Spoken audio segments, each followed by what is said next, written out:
You're listening to Musings with Morales. Brought to you by Dialysis Education Services. Welcome to Musings with Morales. We have very special guests with us today. We were just going over the alphabet soup behind your name, but we came to the conclusion that I'm going to give you all the respect in the world for the accolades and the journey, the academic journey that you've went through. Dr. Cynthia Cruz-Porto, welcome to the podcast. Well, thank you. So let me open up my bio that I received from you. You've got a long career in nursing. 1990. Yeah. You started as a registered nurse. Yes. And over the years, you've kind of crossed different chasms.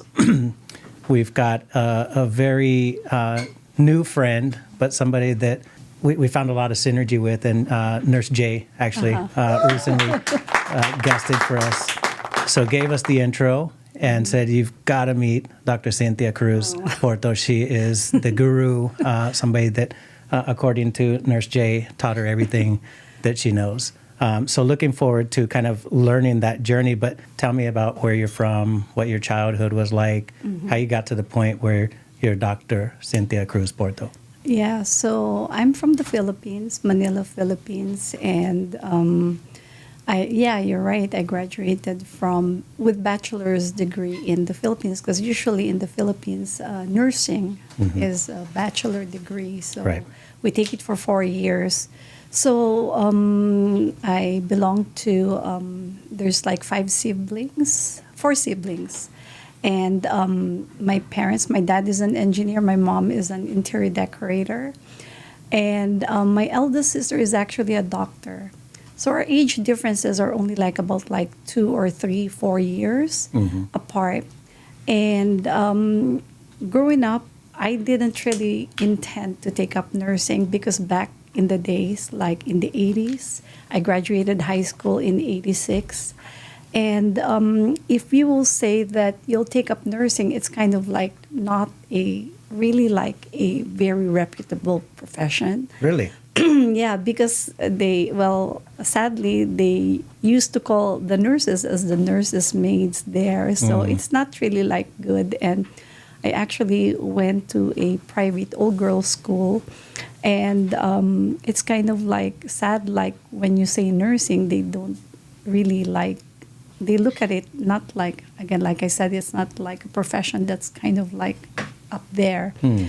But then, me being a very obedient child, my mom and my dad said why don't you just take up nursing? And I said okay, not knowing what it really, what it entails, because I don't remember having a nurse in the family. But at that time, my sister was already in medical school. And so I did take up nursing.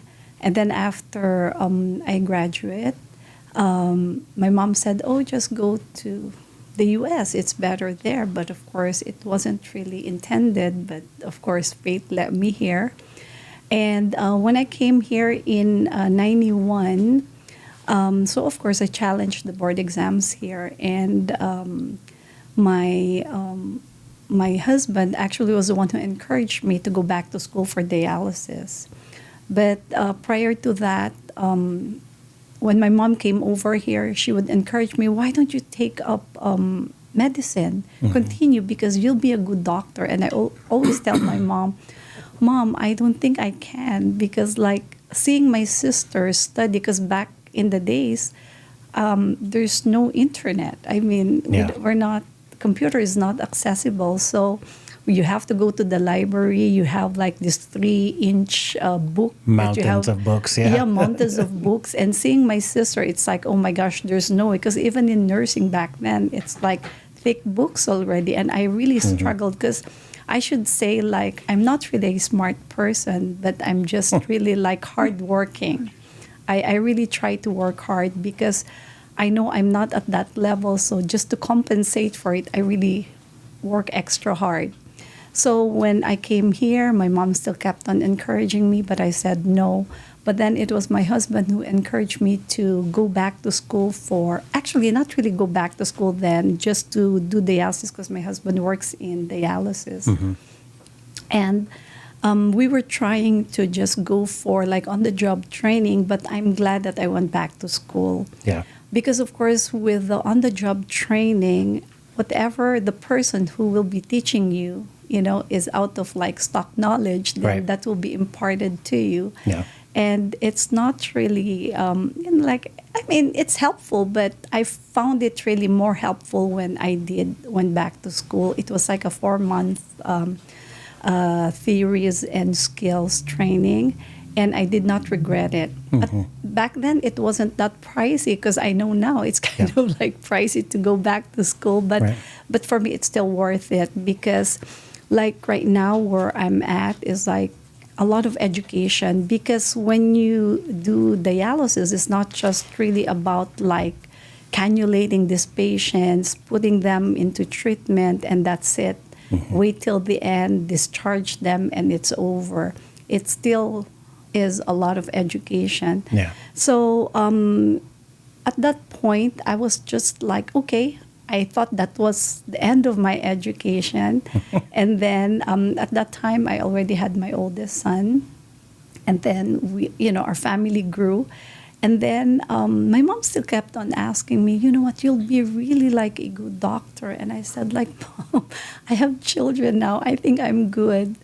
But then I realized over time that, like, why not? I mean, I can just go for a nurse practitioner.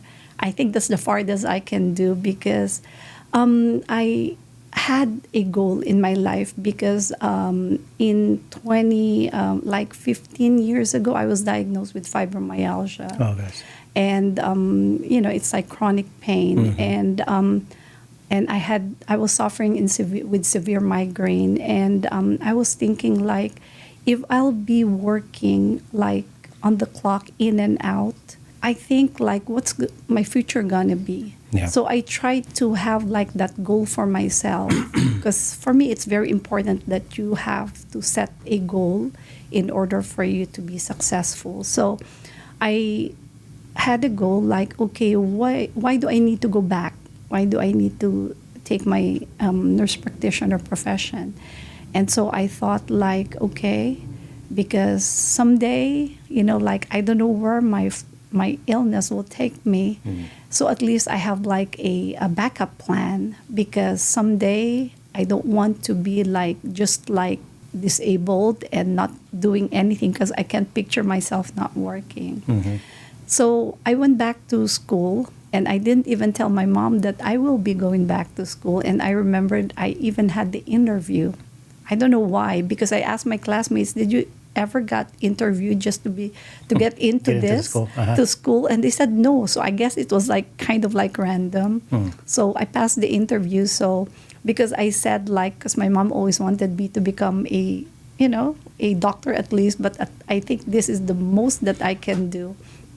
And so after that, I was kind of like skeptical at first, because I graduated in 1990. And it's kind of like very hard for me to think like, my gosh, my brain is already rusty. I have my children. I have, I'm a mother. I'm a wife. So how can I be... It's a lot of noise for learning, right? Exactly. And it wasn't easy. I was working full time. It wasn't really easy. So I don't know how I will balance my time, my schedule. And so I still did it, because I think, because also of my faith, everything goes together. I prayed hard for it, and God granted me it, because probably it was really His will for me to become one. So I told my mom I will go back to school, and she was happy for me. And so I took it for like over 2 years. It was not easy. It was very hard, but it was a lot of prayers. And after I graduated, that was before pandemic. Okay. I graduated already, so I was doing my, my full-time work as a nephrology nurse, and I started working as a nurse practitioner after my 8 hours of clinics. And, I'm loving it. I like it until pandemic hits. And my children, they were in college then. I'll go home and they're all in their rooms because they're studying. They're into their computers. And I kind of like felt sad that, I'm just by myself and my husband's still working. So I told my husband, I think I'll go back to school. And I told him, like, I'm going to do my doctorate. It's like the person who got their first tattoo. You just kept going and, and kept going and going. Huh? Yeah, because he already told me that, because that 2.5 years of NP was not easy because I had it for like 4 days every week, and including weekends. So most of my weekends, I'm not at home. Yeah, totally occupied. Yeah, I'm totally occupied. And then in between my work, in between everything, I'm also studying. And so he told me, this is it, okay? Don't go back to school anymore. But then when I told him I'm going back to school, then he can't do anything. But he's just very supportive. So he just supported me as well as my children. So, and I did that during pandemic. And I actually did it for at least a year and a half because I took the accelerated class. So, so that was it. And so here I am, just doing what I love to do. So I'm doing my nephrology nursing, and I'm also working as a nurse practitioner. And you did a great job of surmising the journey from you should take up nursing to don't go back to school, and Yes. there you did it again, right? I'm wondering if you're going to end up back on another specialty, right? But I kind of like to come back to, I think I heard maybe a pivotal or just a solid point of inflection in that journey was when your husband recommended or suggested or encouraged you to go to a dialysis school. You're a nephrology nurse today. If you hadn't have gone to that dialysis school, or if you hadn't made that suggestion, we don't know where you'd be as far as your specialty or your practice today. But, I kind of like to step back to that. So you mentioned that you went to a vocational program.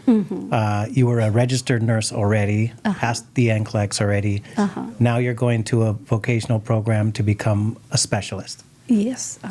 In nephrology.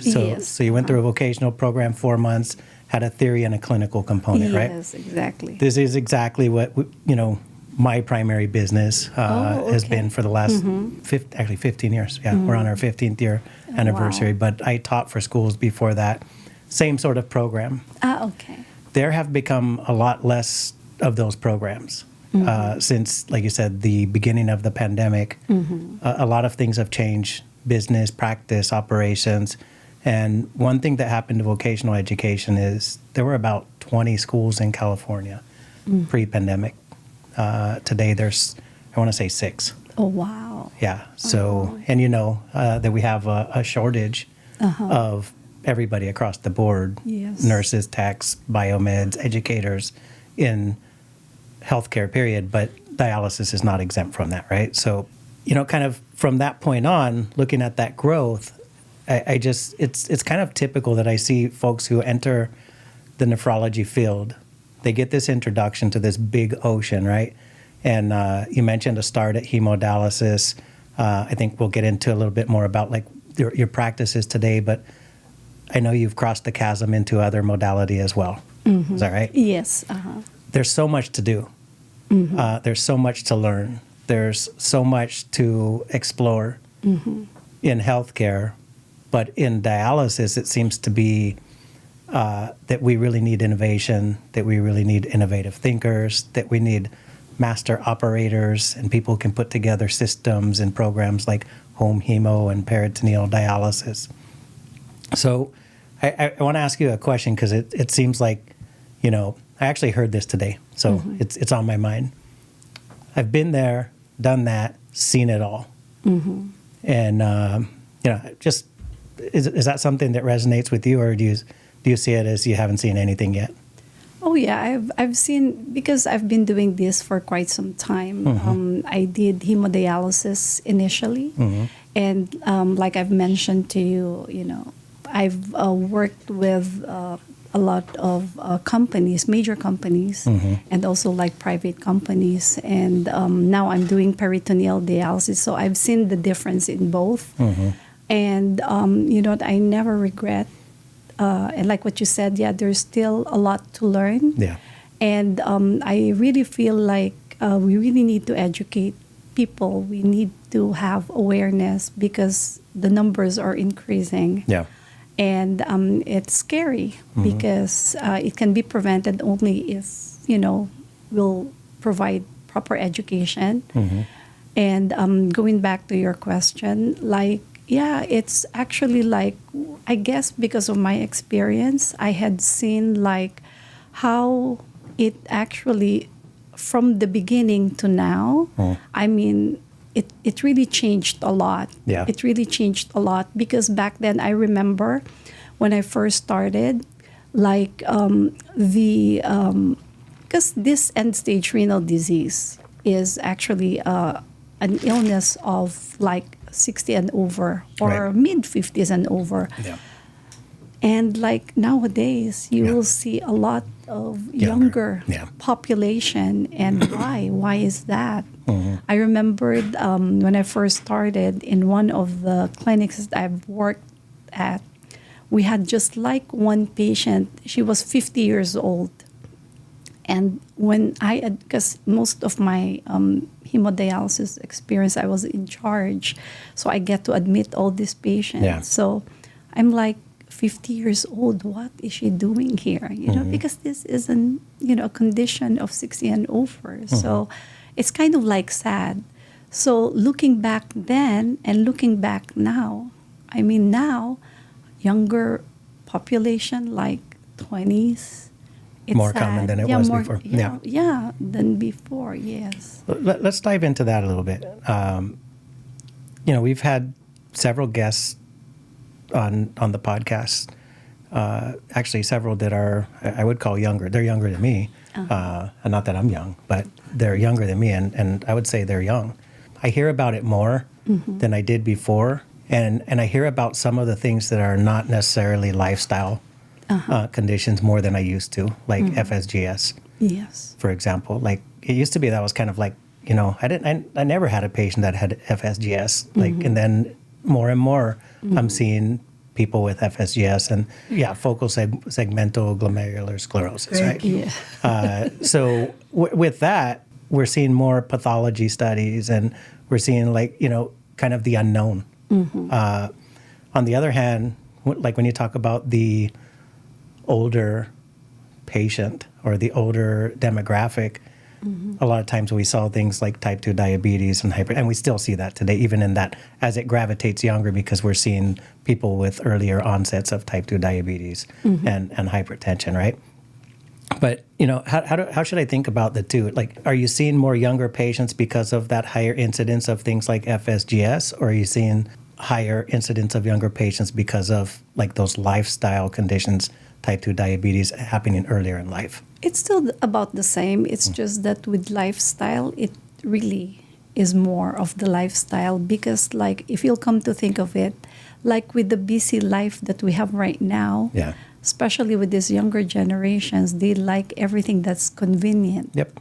So everything is convenient. They will just eat fast food. They will just buy everything that's packed in the groceries. So, you know, that really contributes to the factor. So, but of course, there's still diabetes, there's still hypertension, so it's still there. Yeah. But really lifestyle also with this younger generation. And also, of course, there's also like lupus for the younger generation. Right. So, so that's an additional factor. So, but again, the lifestyle really contributes a lot to this younger population because, again, most who, like even for the older ones, who else cooks?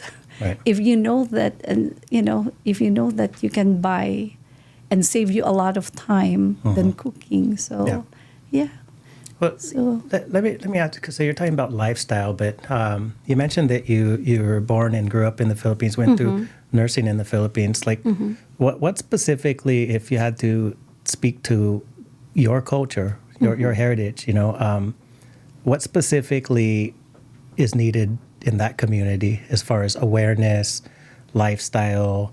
I would imagine there's similar advices that would go to any, but very specific to the culture. And then how important is that, as a nurse practitioner, doctorative nurse practitioner, that you address that in your patients?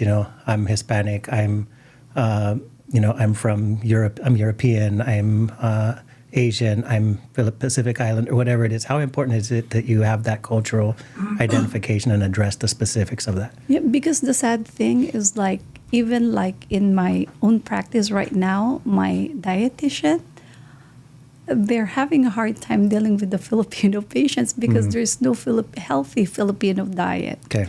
I mean, if you'll eat, for instance, an adobo, what is healthy in adobo? Yeah. Except if it's chicken, the protein from the chicken. Right. But if you'll eat the pork chicken adobo or just the pork adobo, there's nothing really healthy because there's soy sauce, very high in sodium. There's vinegar. So Talk about your soy sauce. Yeah. Oh, I got to tell you that. Yeah, that's true. I have a story about soy sauce, but I got to mention that there are healthcare organizations that are starting to put out information to the general. It's hey, keep healthy. Mm-hmm. And I know certain organizations are pushing the plate method, right? And even so much I've seen online the plate method for the Filipino from some of these organizations, right? Yeah. No, because the sad, what's wrong with the Filipino diet is if you're talking about the plate diet. Tastes too good? Not just that, and not just that it's not too healthy.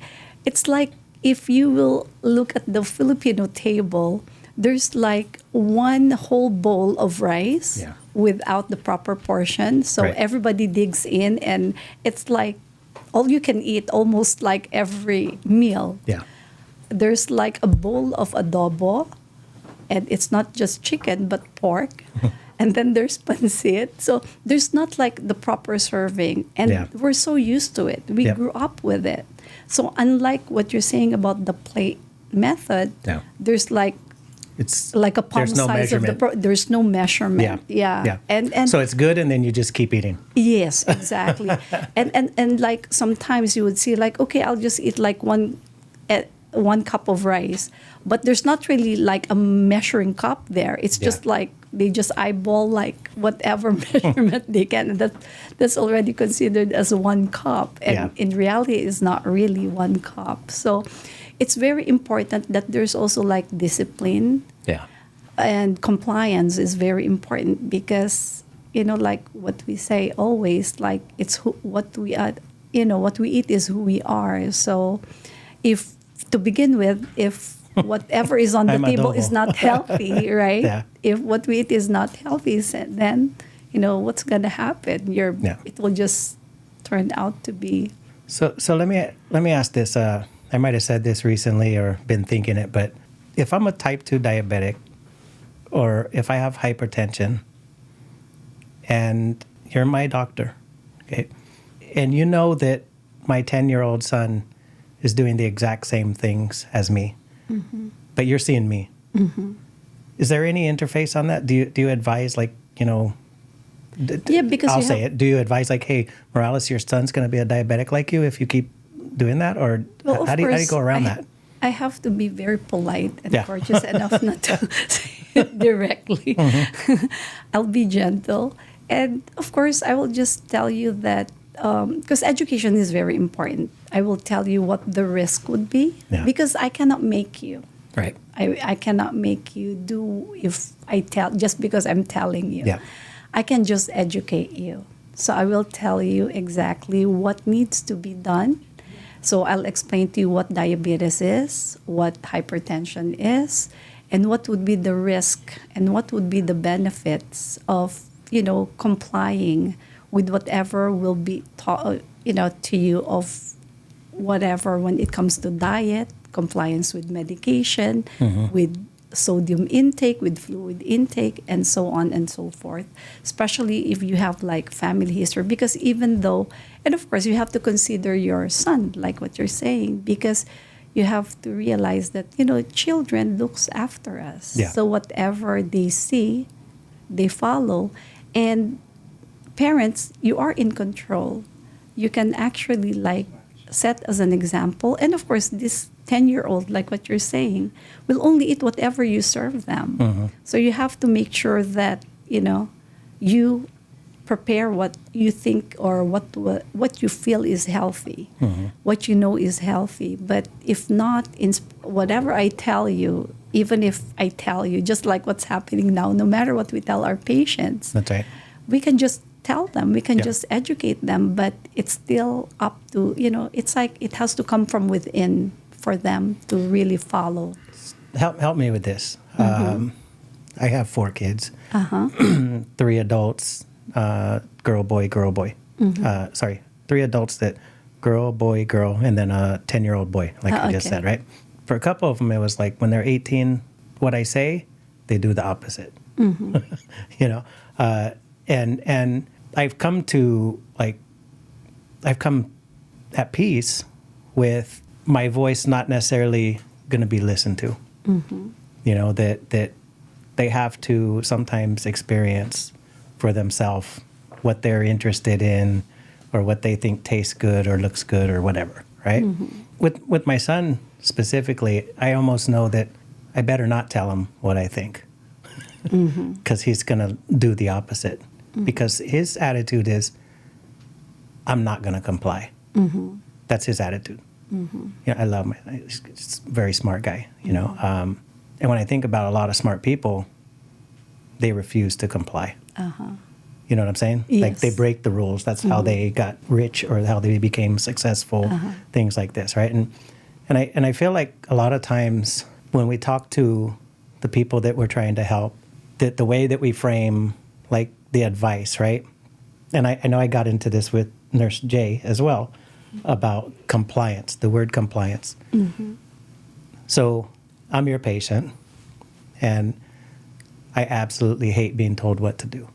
Do you see the way that you frame the word, that it could be therapeutic or untherapeutic to me, as far as like, I'm giving you advices for X, Y, Z reasons, or you should comply with.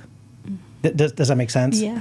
Because Any experience or any thoughts on that? Because the hardest thing really, not just in healthcare system, I think in life in general, is making someone do something, like telling them to do something against their will, right? So it's, for me, of course, I've seen it. I have a lot of non-compliant patients. And sometimes though, you just have to restructure and find ways, a different approach, instead of just like making them do it versus like making them have an option. And again, like I said, the hardest thing really is making them do exactly. But the only thing is like seeing them fall or learn it the hard way. Right.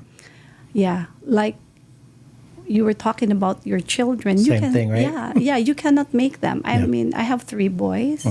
I mean, they're all different. They're not perfect kids, but they're very good kids. The good thing, though, is like my boys, they eat very healthy. They're the ones who tells us, But of course, it's not that we're non-compliant. But what I'm just trying to say is that, you just have to, because we cannot always, just like my approach to my patients, I cannot just say like, you do this, you do that, And the same goes with our children, because that's what makes each and every one of us unique. Yeah. Because we have mind of our own. That's right. So the only thing that you can do, like how I approached my children, because you were asking me about your children, and how I approach my patient is somewhat the same. Like, I will tell them exactly what I'm trying to tell them, what I'm trying to educate them. And I will tell them that, it doesn't mean because I'm the nurse or I'm the doctor that you will follow exactly what I do or I say. But what I can tell you is in your silent moment, I always tell them that. In your silent moment, think of it, reflect on it, and pick whatever you think that will suit you. And if it does, then you go for it. Because I only mean well in everything that I do. May it be for my children, may it be for my patient. Do you know, Mike, that there was even like one point in my life that if I need to cry to my patient when I educate them, I cry. I do cry. Right. Like, because like in nephrology, in dialysis, like they have different kinds of emotions. Yeah. This is not an easy thing for them. And before, my approach is like, okay, this is what you need to do, and this is not what you need to do. But then later on, like what I'm saying about restructuring your approach. So I try to restructure my approach. And of course, sometimes because everybody is different, it can be effective. It may be effective, and sometimes it's not. Yeah. But you just have to pray hard that, it will kind of like at least hit them. Because again, at the end, it's not for my sake, it's for their sake. Yeah. And it's also very important that we need to empathize with them, because like in our profession, we cannot just always tell them like, this is what you need to do. We also need to put ourselves into their shoe and see how, how things are. Because like these dialysis patients, they are not just like doing the dialysis, they have life too. Yeah. So you have to consider that, because it's not easy for them to be doing this. Like what I'm doing right now is peritoneal dialysis. It's not easy for them to be connected on the machine 8 hours to 10 hours every night. Right. And then, on top of that, in the morning, you don't even know how they feel. They have a life too. Some of them works. And some of them, it was hard for them to accept the fact that they have to deal with this as long as they live. So, Yeah. you just have to understand them. And if that time comes, if there's really like a need that you really have to be hard on them somehow, then that's the time, because you know that otherwise they will really go into the route that is not the good route at all, if they will not really do exactly. So I heard, again, kind of, it sounds like an epiphany or a pivotal realization on your part that if I tell you do this and that, even if I tell you do this and that because of this, that's so effective with some people. But it seems like you've taken the more genuine approach with people that, like, I'm telling you this because, and I want this for you because, when you reflect your own emotion, people, that puts something in their heart, right? Or puts something in their, even in their subconscious. And when you talk to your kids, you said in your silent moments, I've always felt that way, is like, I can do so much in 4 hours when I used to do hemodialysis, right? On the floor. I can do so much in 4 hours with the people that I'm helping, as far as working with the device and making sure the area is safe and providing effective treatment and monitoring them through that, right? But I have 4 hours to like plant suggestions, right? And I've studied a little bit about neurolinguistics and hypnosis and things like this, and understand that the large part of our decision making is subconscious, those silent moments, right? It's not like me going like, yeah, I should do this, because it's when I'm actually in a silent moment and I'm hearing kind of devil angel, right? So Morales or Dr. Cynthia is telling me, hey, when you're having your meals, you should take these pills with it to avoid this, so you don't have this. I really care about you. I don't want you to experience, just like we tell our kids, right? Like, I don't want you to have to learn the hard way. Some people will take that, and the reapproach that you've taken, I think, is a big thing that healthcare practitioners need to take a look at. Do you feel that any part of your pathway taught you that? Oh, yes, a lot, of course, yeah. And Your academic pathway, I should say. Do you learn that from your studies, or did you learn that from your prayer and from your heart and your interaction with people? Of course, everything is not just in the book, or not everything is just being, learned. It has to really come from your heart. It has to come from your heart. And if your character, I guess my character really is always to care for people. That's why probably God made me become a nurse and made me where I'm at right now, is because I have the heart to really, not just look into, just like what like what I told you when I told my children, I wanted them to be a nurse, but not because of the money, because I mean, everybody knows nurses makes good money, but Right. I don't want them seeing patients with a dollar sign, and that's the only reason why they're doing it, because it's not a good thing. Because I always tell them, like, someday, and I know someday, hopefully not, that I might be on the other end. I know I'll get older, I'll get sick, and I want people to treat me the way I treat them, and that's always been my prayer. Because like right now, with the way the healthcare system is going, it's not. Right. Yeah, Yeah. that's why as you were saying about, like, like the genuine thing, you really need to, Yeah. because it's not, our job is not easy. Yeah. It's not easy, but it makes it easy if everything is just like out of your passion, out of really like helping others, out of really like having to treat them like how you want to be treated. So everything will become easy. God, I get so many questions in my head, I know. I thought like you'll be the one to do all the talking. No, I just, what you're saying here, it's gold. That's why I'm like. No, you've got gold. Can you buy good care? Well, not really, because you can pay anyone, right? But if there's no emotions in there, it's not gonna work. It's not gonna work. You really need to have the heart Yeah. to always So let me care ask for a- others. Let me ask a trick question. We only met today. Do you do anything else besides dialysis? Before I ask that, besides dialysis and besides healthcare. Well, no, Okay. never. Yeah. So, questions twofold. What's the most lucrative thing you've ever done, and what's the most rewarding thing you've ever done Okay. So in healthcare? In healthcare. Yeah. Well, I should say the most rewarding thing that I've done is just like being really like genuine to them. I mean, like again, I would say like we really get paid real good, but like the genuineness is there, because again, it's not an easy job. Our job is not easy, but if it comes from your heart, it's just like that you don't need to exert so much effort, then it's just come out naturally. Yeah. It's really like very easy. I love that you say we get paid so well, because I'm trying to get osmosis from you so I can get that paid really well too. No, but you have to work hard for it. No, you have to work hard for it. So do you feel like all the work that was required, do you feel like you really get paid well, or do you actually worked hard for it? You have to work hard for it. You You know really what I'm have saying? to Like, work, hey, yeah. I made let's give a round number. I made $100,000 this year. I made $50,000 this year. We both have 40-hour jobs a week, but when I go home, I'm still working.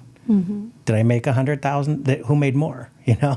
It's like your time is worth money, right? And your graduation through these ladder rungs, right? You mentioned that moving towards the nurse practitioner, the doctorate in all this higher education that you've taken, it sounded like you had a bit of an entrepreneurial type of thought there of like nursing the body, the amount of labor that goes out, the pain that you may experience with the fibromyalgia. It sounded like you were kind of making an executive decision that education was going to give you the freedoms in stages of your life to where you could continue to work, to where it wasn't as demanding on your body. And then, what liberties does this give you now, having that doctorate of nurse practitioning, especially with what happened in 2023? Well, you know what? Actually, like I still work in the clock, 8 till 4:30. But what the advantage of that one is that at least with my NP work where I'm working at, it's very kind of like it gives me a lot of time. It's very convenient for me because I do a lot of telehealth. And so, and even though I work my 8-hour shift, I have an on-call, because for me, it's not just like a job, because I really do it because I learn a lot. I love to learn. So when you love what you do, everything comes easy. Yeah. Even though I sleep sometimes at 2 a.m., 1 a.m. doing my notes, it doesn't matter to me, because I know that as I'm doing my note, I can still remember my conversation with the patient, you know. So I don't know if a lot of the practitioners are the same like me, I don't know. But it's just like it makes a lot easier if you really do it out of, passion. And you really need to have like a goal, because like I cannot, like what I told you initially, I cannot imagine myself not working. And again, my goal, I would tell my husband, is like, I can't imagine myself. So probably when I retire, because I always wanted like to do all this, like charity works. That's really part of my my goal, because I remember back in the Philippines, it's so rewarding. Like we were doing our community health nursing. Like people, we will go to the community that's assigned to us, and they will see us in our uniforms with our stethoscopes, with our pressure machines, and it's so rewarding. Them, you feel the respect whenever they ask just for the blood pressure, and how happy they are just to have their blood pressures taken, and it's so rewarding because you're seeing them happy. Like little things like that. And that's why, like someday, that's one thing that I want to do again, hopefully. Community clinic type of things. Community clinic, something Which like part of the that. Philippines are you from? I'm actually from Cainta, Rizal. It's Where is that? It's actually like outskirt. I've only been there once, so I gotta It's actually like outskirt of Manila. Okay. Yeah, it's in outskirt of Manila. So yeah. And what are you able to tell us what school you went to there? In high school, I went to St. Paul's College in Quezon City. In college, I went to University of the East in the Philippines. So yeah. Very good. So I got the chance to actually visit Olivares Nursing School and Hospital. It's in Olivares. Parañaque, I think it's called. Yeah. Okay. And they have another location as well. They have about 10,000 students. And it was really interesting when I went there. When you talked about the perception of the profession in the time that you were going through nursing or thinking about going through nursing. When I went to this university, which was just last February, they have multiple, I guess, professions or occupations that they really focus on, nursing being one. There's like a law enforcement, and then hospitality was another one. And I got to tell you that like I gained a whole new level of respect for the professions that range in that hospitality range, right? And I kind of thought to myself like, wow, that seems like not a desirable profession, right? But when I saw the level of like how serious they taught and took it, and then the actual end result by staying in Makati and then experiencing the hospitality, I was like, wow, we need that in the United States, not just in hospitality, but probably in healthcare too. Like we need to like hospitality for healthcare professionals, right? So it's no secret that there's a massive talent pool of nurses in the Philippines that it's like in the blood to care. What's in the blood? Why? I've asked this before and I've got different answers, but what is it that makes the Philippines just an incubator for the best in the world when it comes to nursing? I think it's because part of our culture is really very nurturing. We really care about whoever the person is. We're just like born that way, kind of like we were made to be that caring, compassionate. And I think that's just how Filipinos are. And like we're very resilient. And coming from a third world country, we will survive anywhere. And yeah, because we're just like loving and caring people, very nurturing. You know, it's interesting you say coming from third world country. Like I've been here in the United States my whole life, right, and done very little travel. But when I went to the Philippines, like I was being looked over. Usually, I can go anywhere in the United States and I don't feel uncomfortable. Like I don't feel unsafe, and even if it's unsafe, I don't feel unsafe, right? But I kept getting told by family, it's like, no, can't do that, can't go here. I'm going to protect you, and my uncle's like this short, but I'm going to protect you. And I'm like, what's going on here, right? And they threw a word out there that like I had never heard, like this is the Banana Republic, and I was like, what the heck is that? Like, what's the Banana Republic? It's like you say they're like the most dangerous person is the guy with two people on the motorcycle. Like all these things that I didn't really think about, like coming from LA my whole life. Like I've seen drive-bys, I've seen stabbing, stuff like that, but I haven't seen two little guys on a moped and one jump off and one with a gun. Yeah, one with a gun and stuff like this, right? So, you mentioned the resilience. Like I didn't see any crime when I was there. What does it mean, third world country to you? As far as like how can we make our audience appreciate what that means? Okay. And why it's different than what you're experiencing here in the United States? And I'll be honest, because I was very sheltered when I was young. I was not really very exposed. That's why I'm not really too sure too about like all the crimes and all. Not really. So you had a driver and a bodyguard, or what? No, I didn't mean it that way. It's just that, it's just like sad, like hearing people say that, like, oh, don't go there because you'll get kidnapped or whatever. But it's not that bad. That's the way I thought. Yeah, the Philippines is just like a poor country. That's why we're considered as a third world country. But like the people there are really nice. They're very you've seen it. They're very hospitable. You cannot live in one, like, especially if you go to the province, you cannot leave one home without having a full stomach because they will not let you leave. Even no matter how poor they are, they will feed you.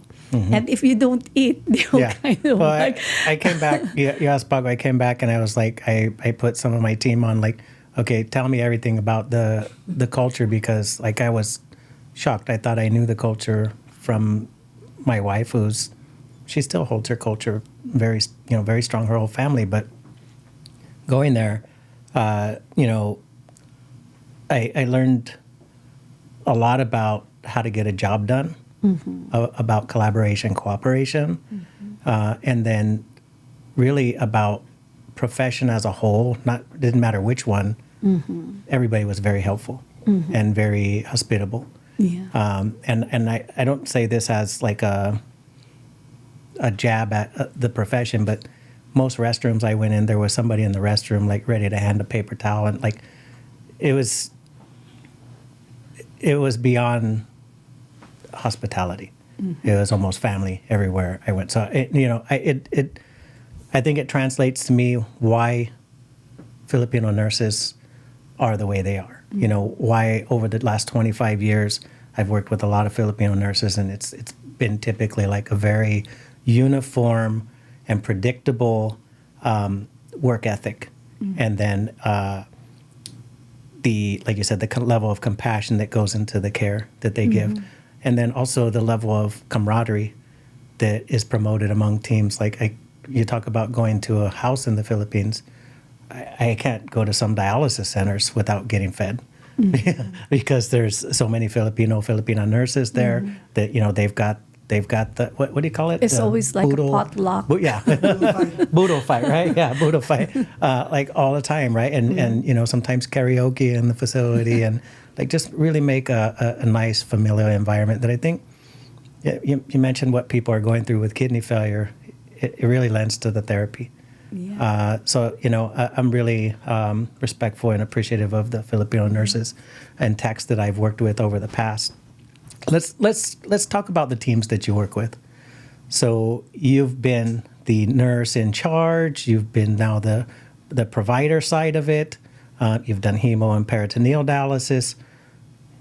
Most important person on the team is the patients that we work with. But who around you, like what's the teams around you look like when you're working with hemo patients, when you're working with peritoneal patients? What are the pillars of the team? Yeah. Well, of course, our patients, in any modality, the patient is our main focus. That's right. But of course, it's teamwork is very important. So of course, technicians are very important. Each and everyone in the team is very important. Like technicians, the nurses, the dietitian. The dietitian plays a special role because they're the ones who actually, monitors their diet, and diet plays a 110% role in dialysis. Yep. Social workers' task is also their role is very important too, because they help them with their psychosocial needs. Yeah.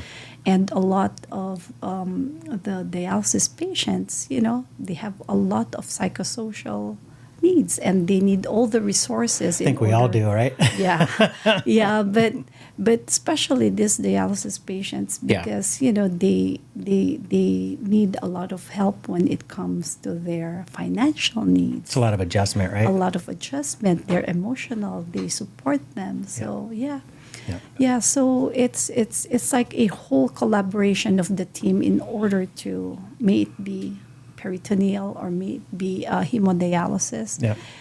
And teamwork really plays a lot.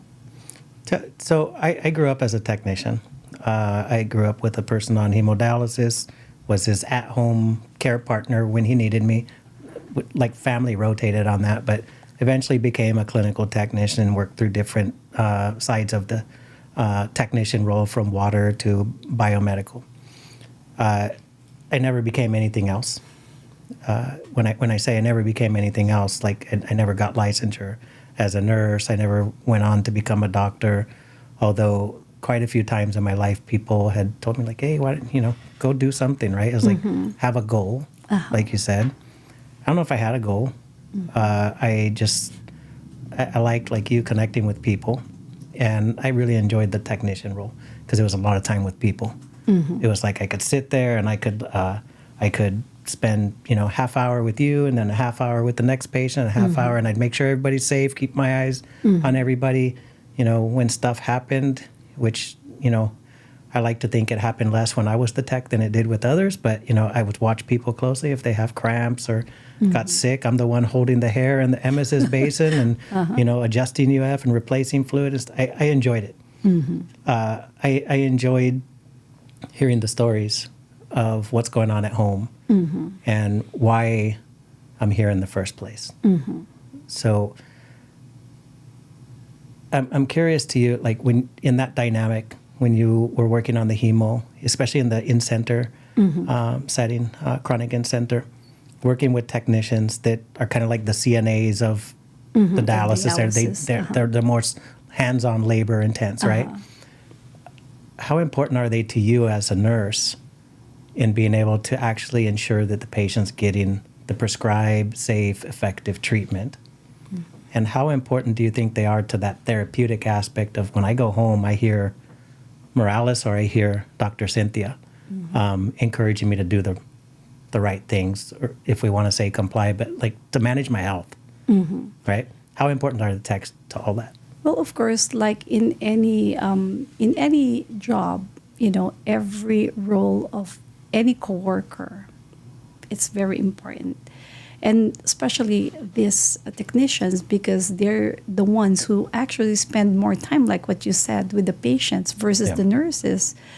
And how important they are to the patient is not just other than them getting connected on the machine, them getting to know how much fluids to remove, but also the emotional aspect, because like what you said, you go from one patient to another and know each and every patient. That's very important to them, because what they're going through, what these patients are going through is not easy. It's a major life-changing event for them. Yeah. So every support, can you imagine yourself getting connected on the machine with 2 needles, 15 gauge needles for 3.5, 4 hours to 5 hours, just sitting there with your arms straight, not talking to anyone, just watching TV or just sleeping. I mean, it's hard. Yeah. But of course, with the presence of the technicians, after they get connected, and like what you said, you spend some time with them. Yeah. And I'm pretty sure it's very much appreciated because it changes their whole perception Yeah. of, and their adjustment becomes easier because, and some of them, they even look forward. I don't know if you've experienced that. I have. They look it's forward. I was just going to say it changes their experience or it influences the experience. It can be good or bad though, right? Exactly. And then they develop their relationship more with the technicians and the nurses.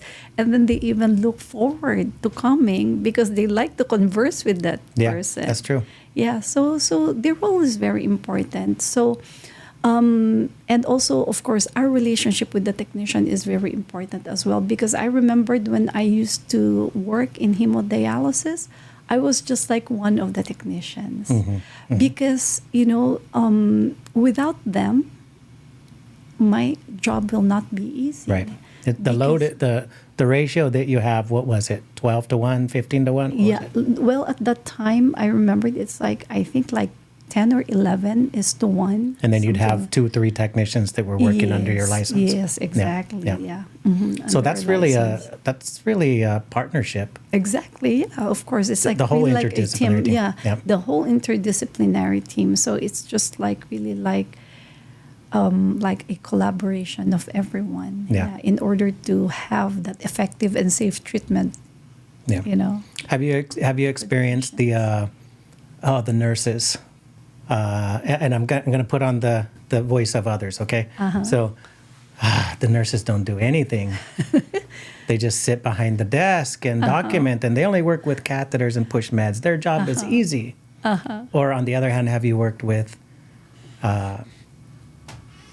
they're just a tech. Of course, yeah. Because it's not a perfect world. Yeah. And I can proudly say I'm not one of them who says that they're just a tech because, their job is a very reputable. Your husband might not like that, right? I know, right? It's a biomed, right? Yeah, and I have very high respects for them because, again, like I said, they really play a very important role with the success of each and every patient's treatment.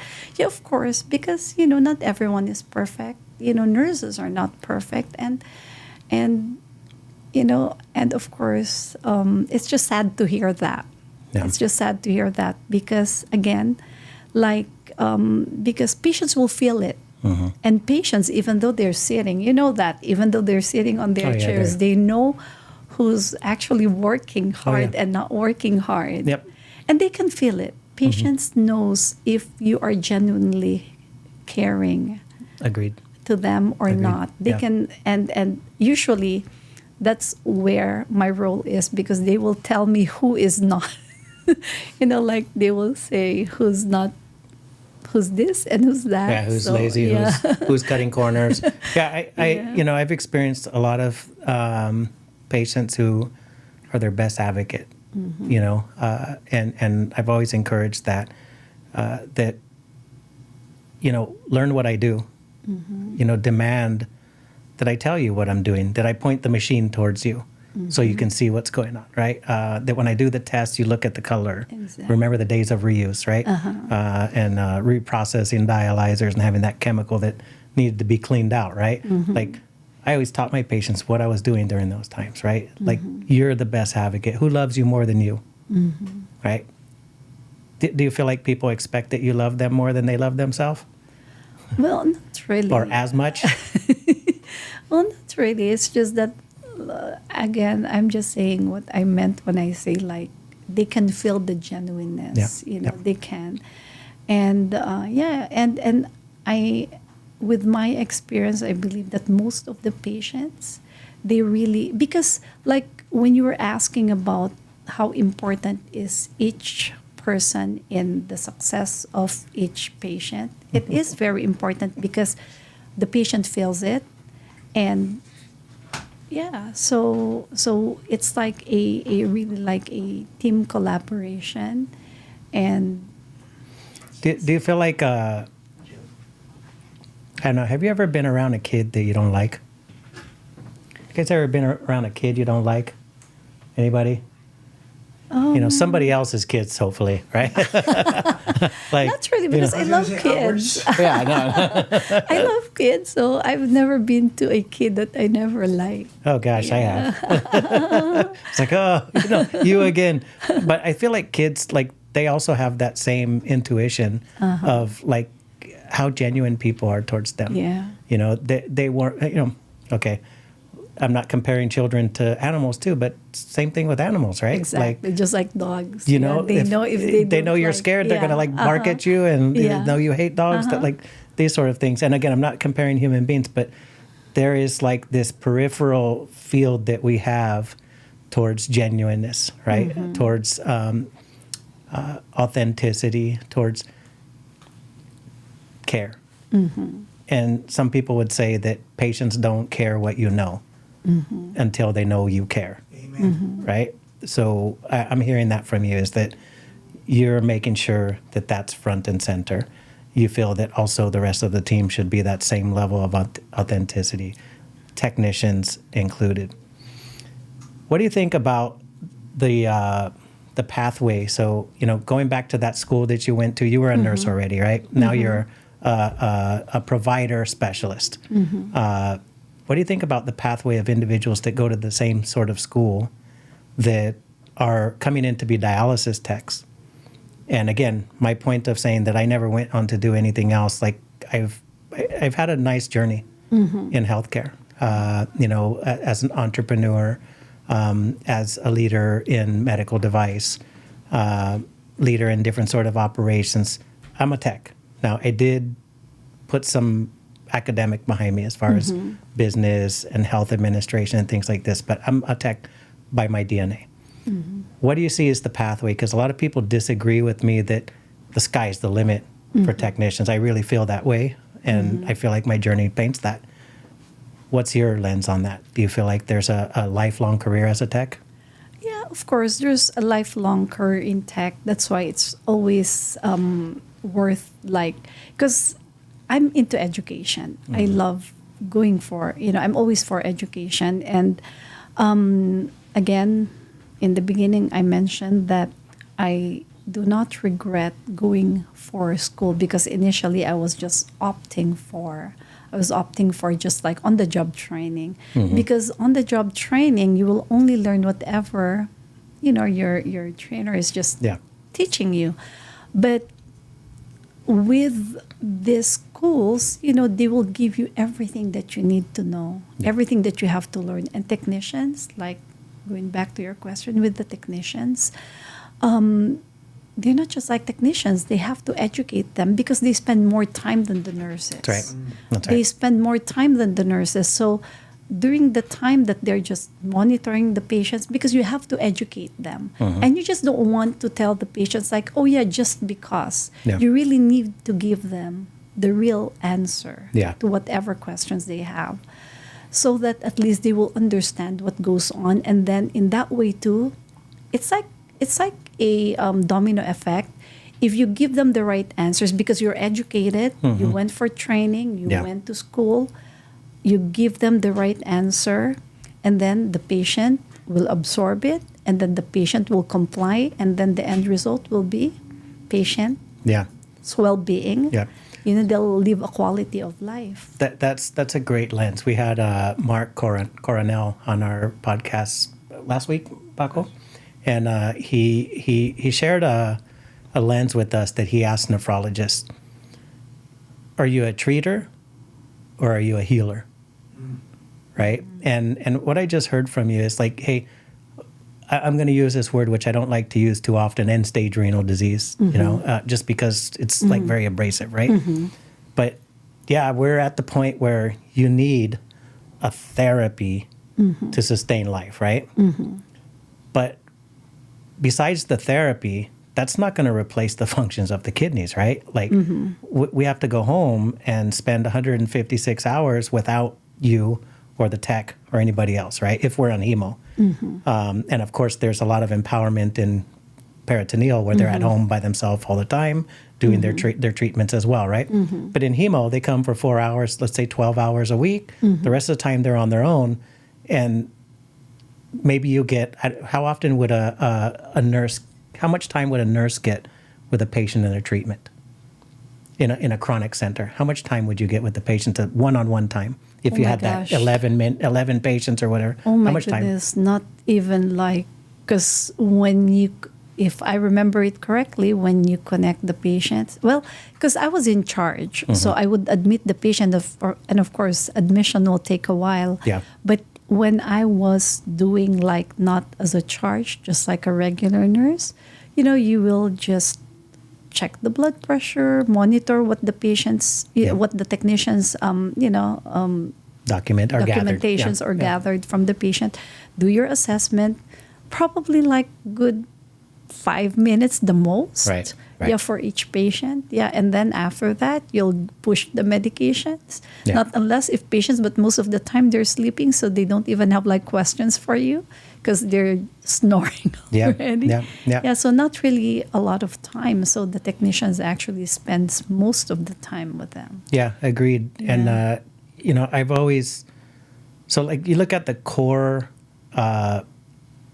responsibility of a dialysis tech and a nurse is safe and effective treatment, right? But if that's all we're doing, we forgot about the part that you just said, which is empowering, right? And it's like you had 5 minutes with the patient and you maybe gave them some advice in that 5 minutes.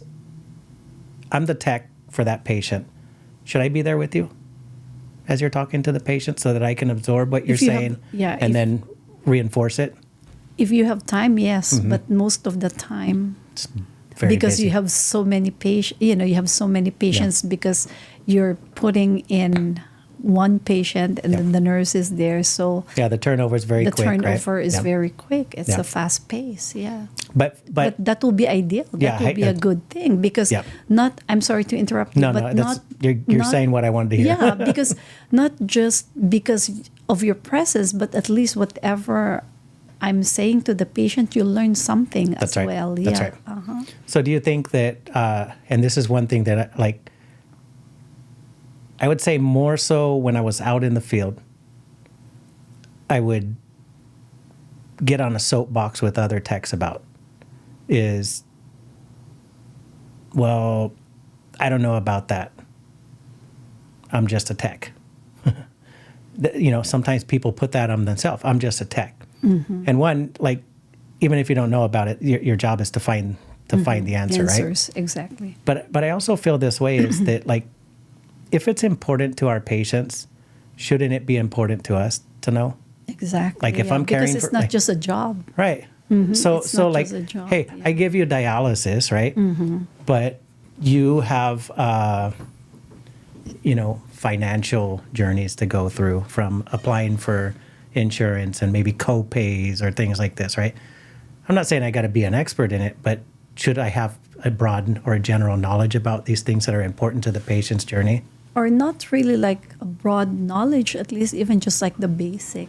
Yeah. Because patients, they don't really like ask highfalutin questions. They Right. only ask for the basic. That's right.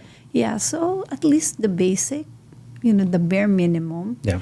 And like what you said, if they don't know the answer, they can always ask and find out what the answer would be. Yeah. So what do you think if the answers or the questions are not asked? Or if the answers are not found? So I'm the tech, and my patient. I can remember a phone call one night. Hey, can I eat? I forgot which vegetable. Can I eat this vegetable? And I was like, oh man, I don't know. I got to ask the dietitian. He's like, well, hurry up because I'm about to eat it. Right? He was like right on the dinner table. Dietitian wasn't there, right? And it was like a root or something. So it was like the nurse was like, oh, you know what? I don't know either. Like, tell him to hold off until he talks to the dietitian. But having an understanding of what's important to the patient, okay, it's important, I'm going to find the answer. It's important, I'm going to bring the expert that is, whether it's a social issue, whether it's a dietary issue, whether it's a change in prescription, whatever it is, I'm going to bring the right teammate, right? So I always think about the dialysis techs as like the playmakers. If you think about basketball or football or whatever, like whoever makes the play, like I'm going to throw the ball to this person, I feel like that's the tech, is that they actually, if they don't throw the ball, you don't get it, right? So if I don't give you the information, then you can't make the decisions or the advices that you need to make, right? So I think we're aligned there that just, having an extensive knowledge of what the patient is going through from all aspects is going to be really important. It's not just treatment, right? It's hopefully rehabilitating people. I mean, this is an illness that could knock you out, but it's not the end of life if you're getting this treatment, right? Exactly, yeah. So tell me, which one do you like better as a professional, hemo or peritoneal? Good question. You know what? I'll be honest with you. I really prefer peritoneal dialysis because I had seen the difference. I remembered when I was working, because when I transitioned to peritoneal dialysis, I started working as per diem. So I was still working full-time doing hemodialysis at that time. And so I saw the difference. I mean, if you will throw me in a room with patients, not knowing who's PD patient and hemodialysis patient, I can tell. Yeah. Because of the skin color, because of the way they look, just the physical appearance, I can tell. And some of our patients in peritoneal dialysis, sometimes we put them temporarily in hemodialysis and they can't wait to go back to PD. Yeah. Because they can also tell the difference. Is it while they're having like a treatment, No, because antibiotics or something? No, if they have like peritonitis and they need to wait for their membrane to heal for like at least like 8 weeks, sometimes, because if it's like fungal infection, it's hard to treat. So you need to rest the membrane. Yeah. So between the two, really, I would prefer the peritoneal dialysis because if you'll come to think of it, if you'll do the hemodialysis, but both are good modalities, don't get me wrong. Yeah. It's just like if given a choice, really, peritoneal dialysis is better because it prolongs the kidney function versus the hemodialysis, because hemodialysis, you only do it 3 times a week versus the peritoneal dialysis. You do it every day, every night, and our kidneys work 24/7. Yeah. So it's really more beneficial to the patients, and there's more, there's less restrictions for them, not unless otherwise if there's a need. But they have like better quality of life. Yeah. And I was in the hemodialysis for quite some time, and I had seen like how patients really suffer. And it's very aggressive to their bodies. Yeah. So, I've seen the same, and I've traveled a lot with professional organizations, listened to all the key opinion leaders, and we know that there's a significant incidence of organ stunning with hemodialysis, like a standard treatment, right?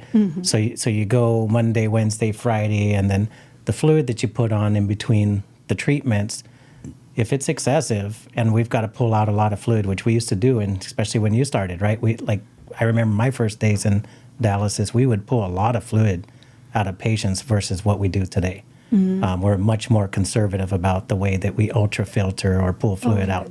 So it's not how much they gain. That's how No, much it's not as simple as that really? anymore. No, Oh. so there's been like some guidelines around ultrafiltration rates relevant to dry weight or target weight, Okay. and not exceeding certain amounts. Otherwise, we know that we're causing like dehydration and organ stunning. So to your point of like preserving residual renal function, the ultrafiltration in peritoneal dialysis is much more passive and naturally occurring through like natural physics, It's more right? gentle. Yeah, Right. It's more gentle. So you don't cause like dehydration, hypotension during a PD exchange, right? It depends on what solution they use. Okay, so because depending on the salinity. because with peritoneal dialysis, you utilize the peritoneal membrane. Right.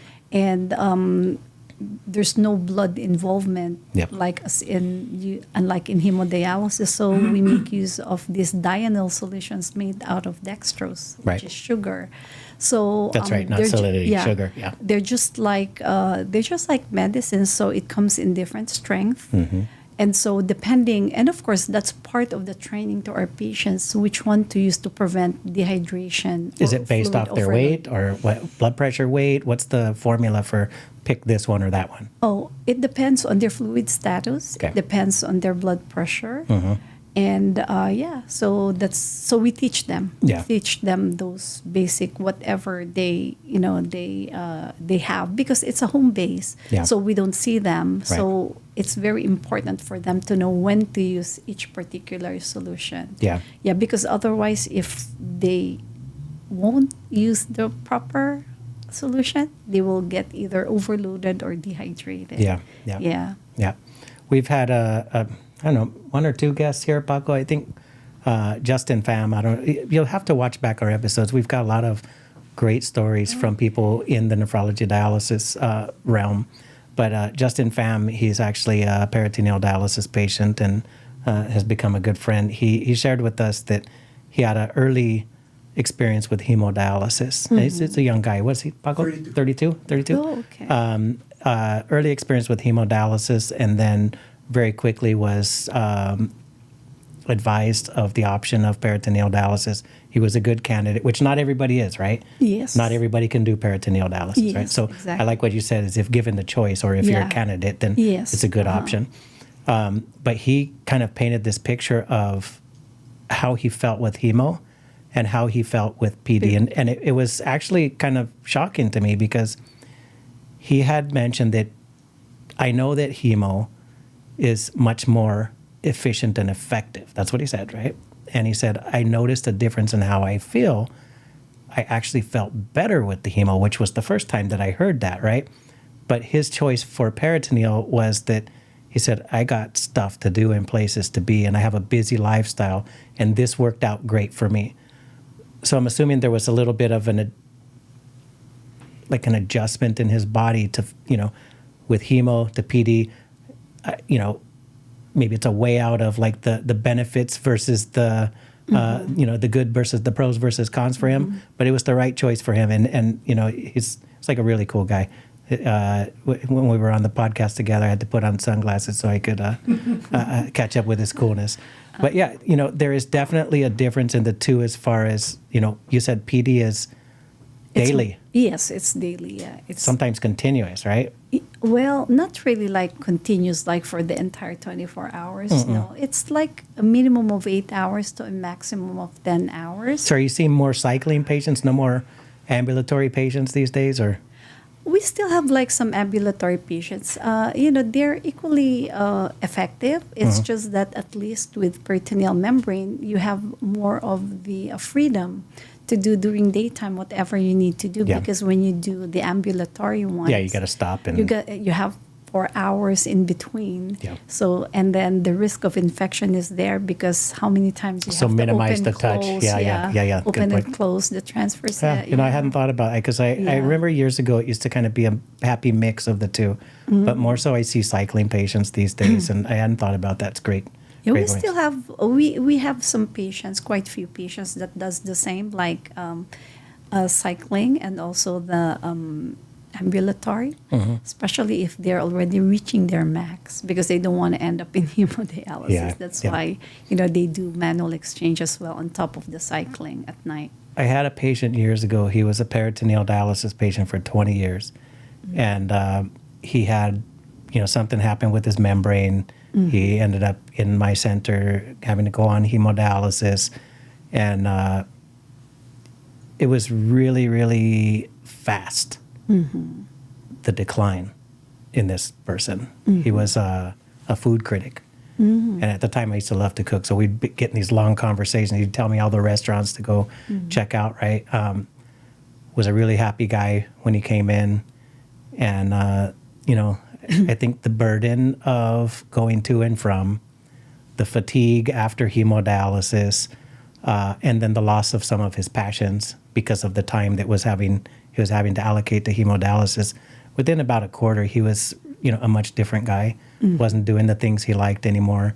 The color definitely changed. The uremia symptoms definitely changed in him.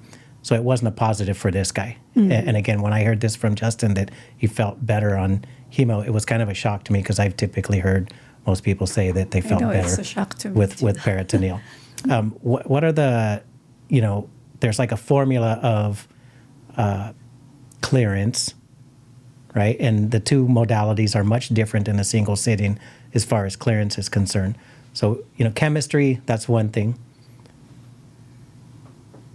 What's the difference in people who get dialysis at home with PD or home hemo, or people who have to go to centers and get it, not from the chemistry perspective, but from the quality of life factors, not as a result of chemistry? So being able to maybe work still, do things with their family. What has been your experience with that?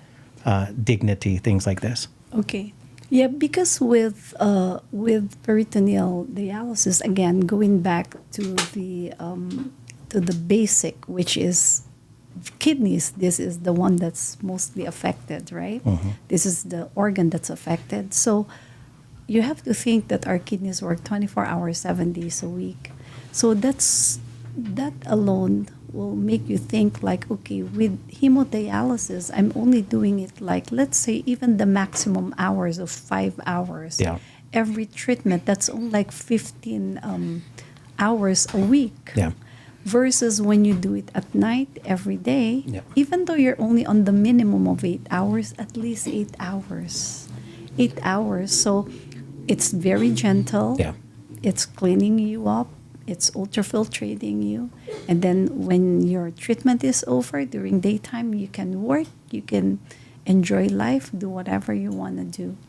So I think that's what makes, even though it's kind of like hard not to involve the chemistry in it, because that's what makes them, because that's where the clearance comes from. Yeah. So it's not easy not to say not including the clearance, because that's what makes them feel. So let me make it more apples to apples then.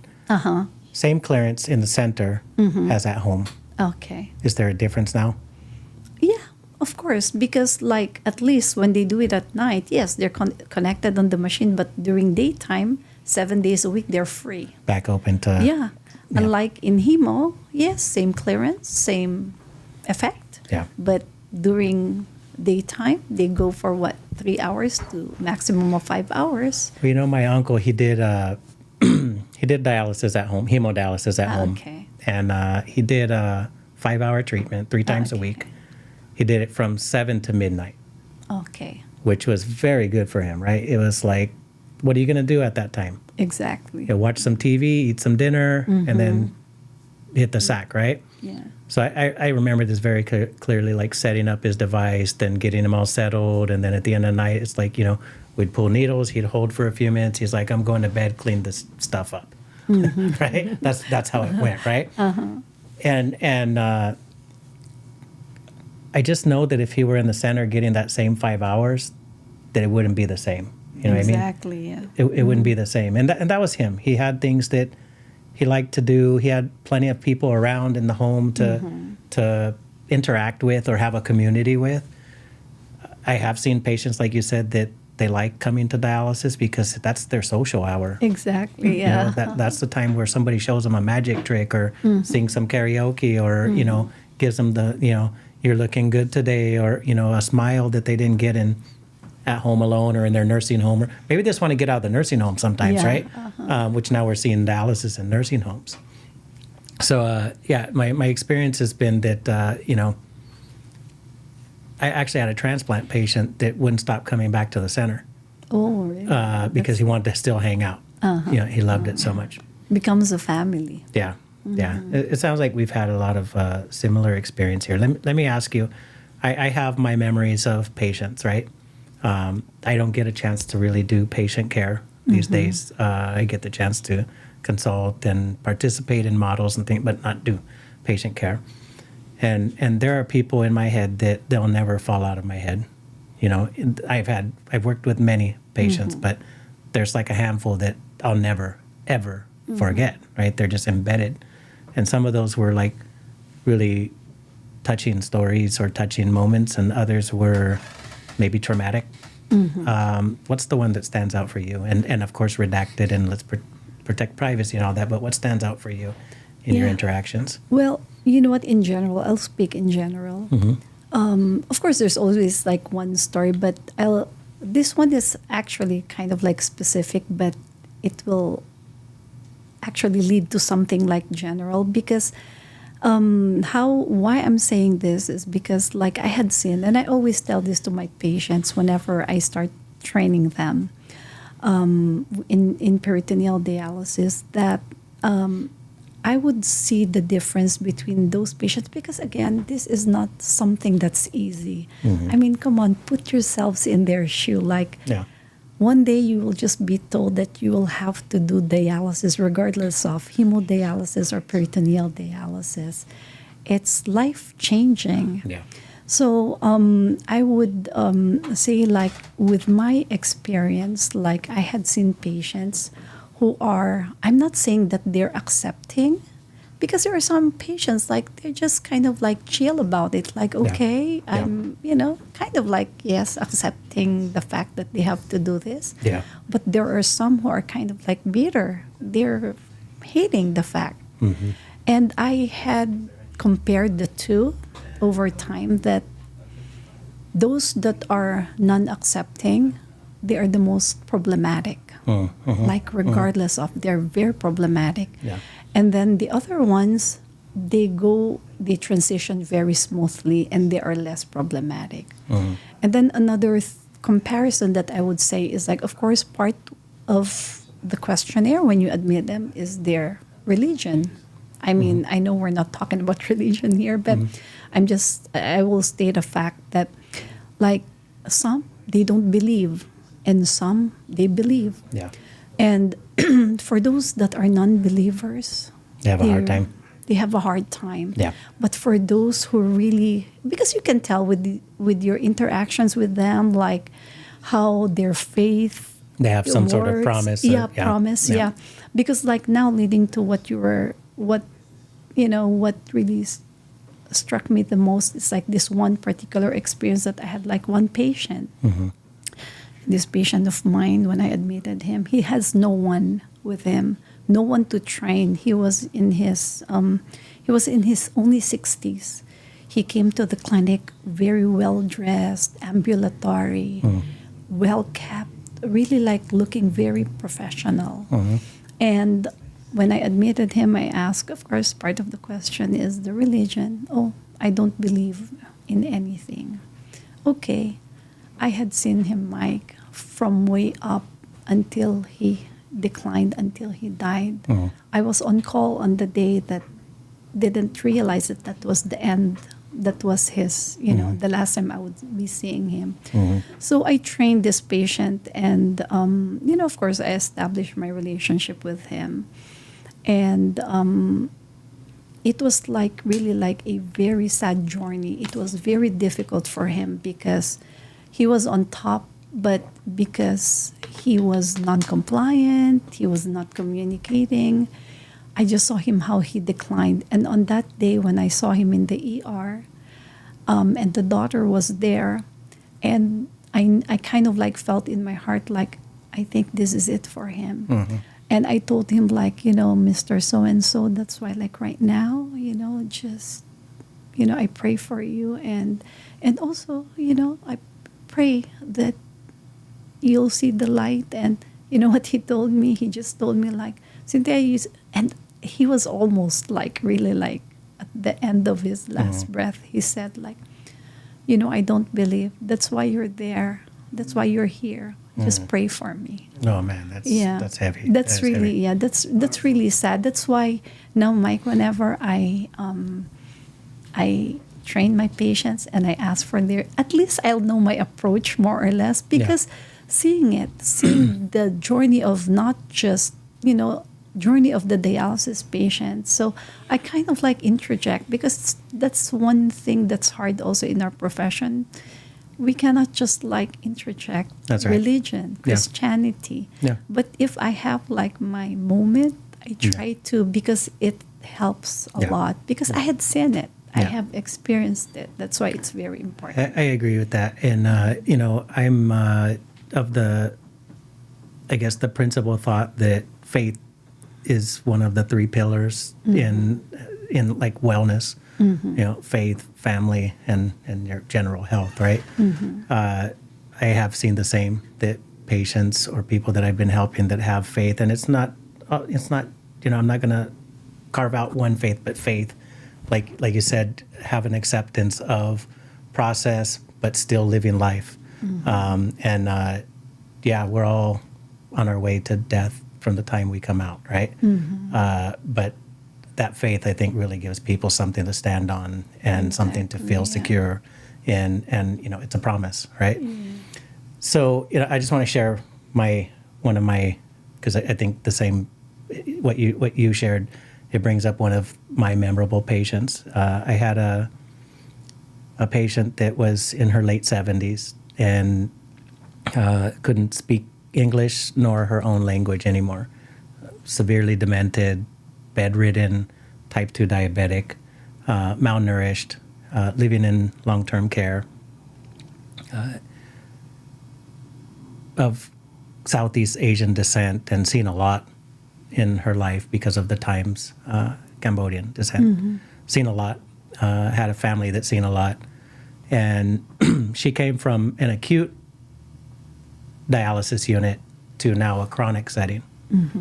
And some of the people that I worked with knew her from the acute setting because they worked in that acute setting. And she came in, I don't want to say screaming, but making a lot of noise. She came in with the gurney from the ambulance, and she's making a lot of noise. And it's like, what's going on with her, right? Oh no, that's how she is. She's always like that. She's going to always be making noise. That's how you know she's okay. I'm not so sure about that, right? So like very quickly, I'm like, what are you guys talking about? A couple weeks go by, I'm seeing the treatments. I didn't participate in her treatment until about the second, third week.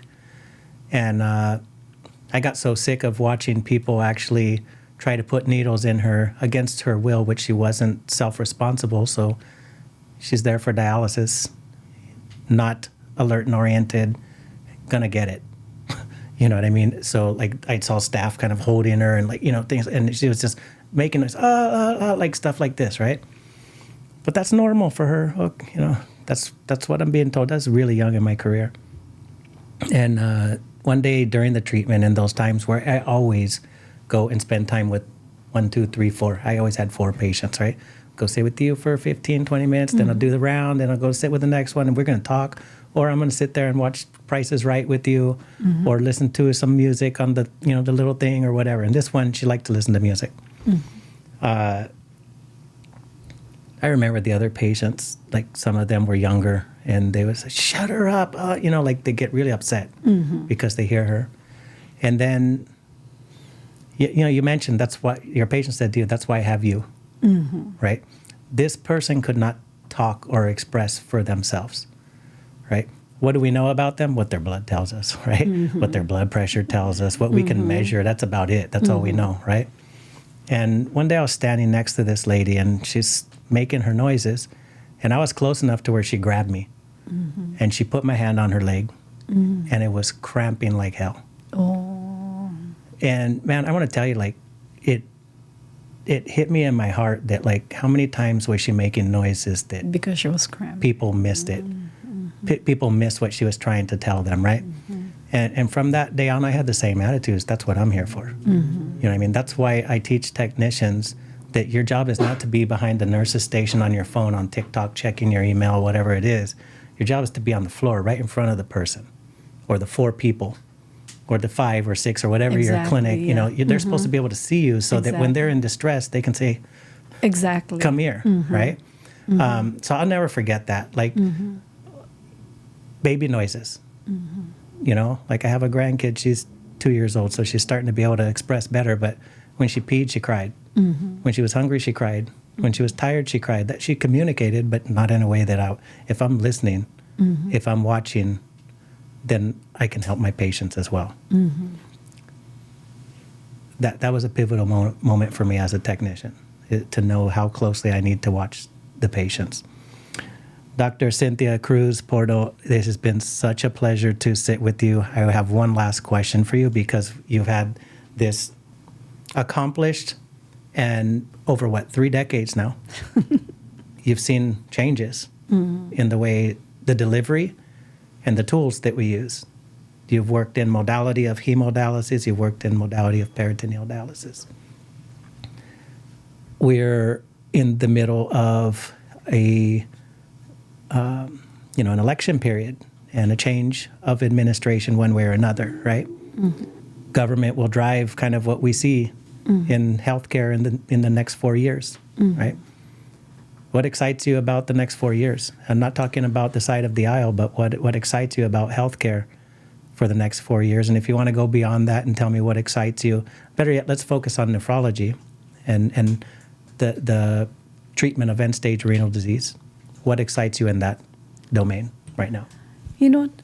I'm just really hoping that they will really push, public awareness, because this is real, and our number is really increasing.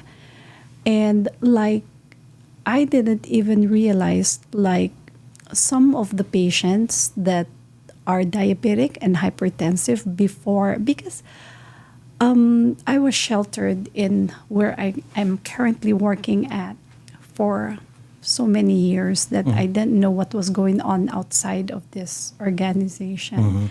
And when I started working as a nurse practitioner, some of the patients that I have encountered who are diabetics and are hypertensive, they didn't even know that their kidneys are failing because of lack of awareness, and also because probably the providers are not just telling them, or they don't even have time. It's just sad.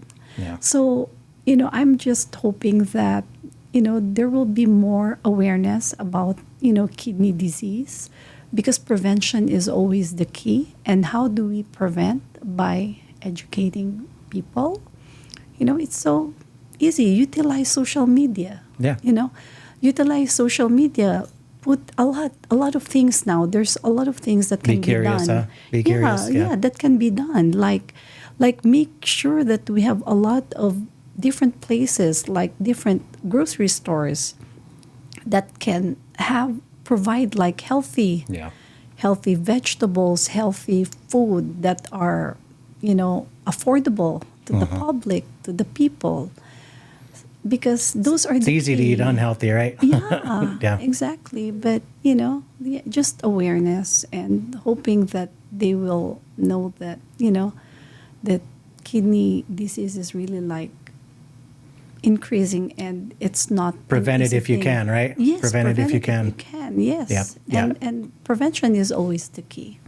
So I in treating and providing therapy for end-stage renal disease, I've often said, I wish I don't have this job. I wish there was no need for it, right? I wish there was no such thing as kidney failure, right? And the need for dialysis or transplants, right? I do think there are a lot of technologies that are in the pipeline that are giving us more tools for empowerment to live our lives despite. Exactly. I wish it didn't exist, but it does. Kidney failure does exist, right? And when you look at the hemodialysis devices, the peritoneal dialysis devices out there, they're becoming more user-friendly. They're getting smaller, starting to be able to move them around easier, and have less restriction from spaces in hospitals, for example. You used to have to push around a choo-choo train. Now they're getting smaller. They're starting to have graphical user interfaces where it's more likely that patients who thought they couldn't do it can actually do it, right? Because they're simple and instructed. So to end tonight, guys, I need to ask your advice on something, because I'm married to a Filipina, and you kind of shared what the recipe for success is, and it doesn't seem like the traditional recipe. So I've been with my wife since 2006, and she came to my house the first time, and she said, "You got some pots and some chicken and some garlic and some soy sauce." And I had just bought a brand new bottle of soy sauce for this house, and I probably would still have it today if we never met. But she dumped it in the whole thing in the pot, and then asked me if I had more, right? And I love adobo, right? Like I love now. I think I don't even know if food can get too salty for me, right? Like I don't even know. I think I'm okay with that taste, right? So, is there a way to rein that in? Like, can you make adobo without using the soy sauce? Yeah, without using the soy sauce. Is it possible? I'm not really sure because soy sauce is the key. Do you eat adobo? I do. Okay, then I'll eat it too. I'll stick with it because the doctor's eating it. But the chicken. The chicken one, not the pork one. But the chicken one. All right. Any last words of advice for? Let's kind of frame out our audience. We have, I think we're about at a 50-50 mix of men and women now, or male or female demographic. We have audience across the world. A lot that are in the Philippines, actually. Healthcare associated. A lot of people who are experiencing kidney failure have experienced it, families that have experienced healthcare. So what's the best advice that you can give us today around kidney awareness? Yeah, if you are, of course, like hypertension, diabetes are something that you cannot prevent, especially if it runs in your family. So, you have to make sure that, of course, it always boils down to eating healthy.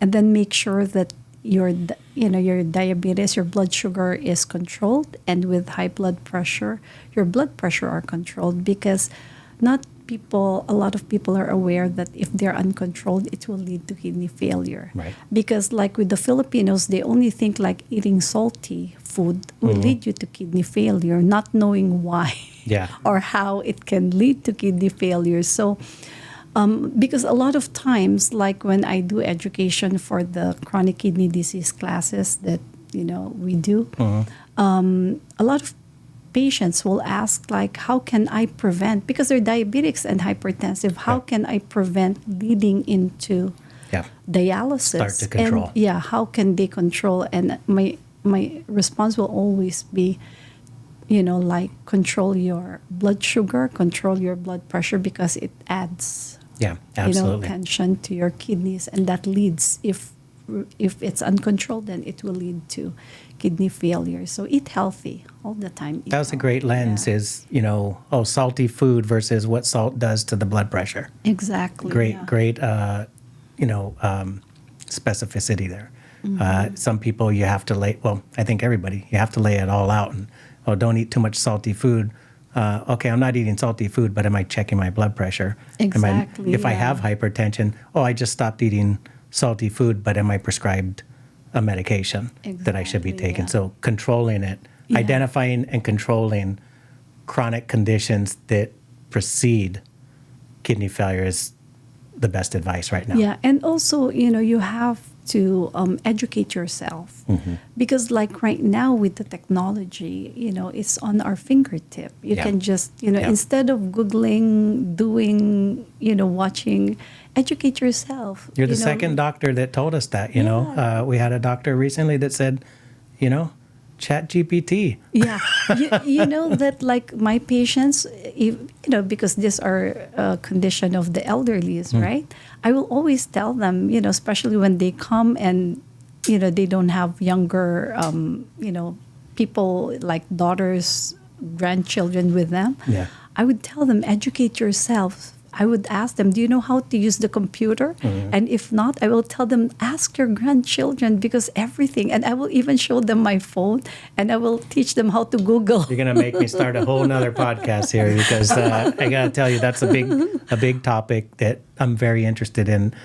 Maybe we can have another conversation if Nurse Jaja would come on and give us a lens. But I'm really interested in that, actually, is the divide in adoption of technology and we're about to turn a corner on that, where people who are, you said, younger and younger people are following in that do have the ability to navigate Yes. smartphones and AI and all these sort of things. So I'm hoping that that's going to have a positive impact on the future incidence of things like diabetes and hypertension.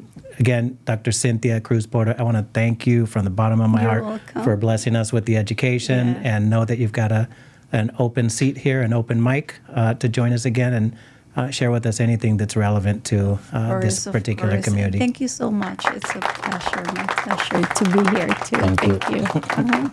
This episode has been brought to you by Dialysis Education Services.